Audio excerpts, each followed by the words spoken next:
Čau lidi, jste na agenci 777. No a tady jsme vylepšili ten náš bunker, takhle.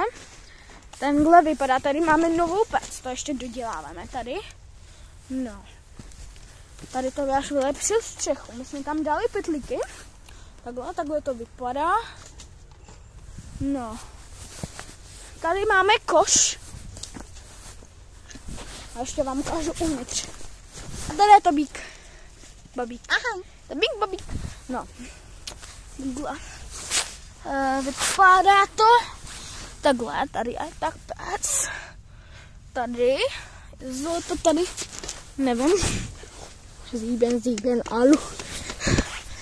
Takhle to vypadá zavnitř. No.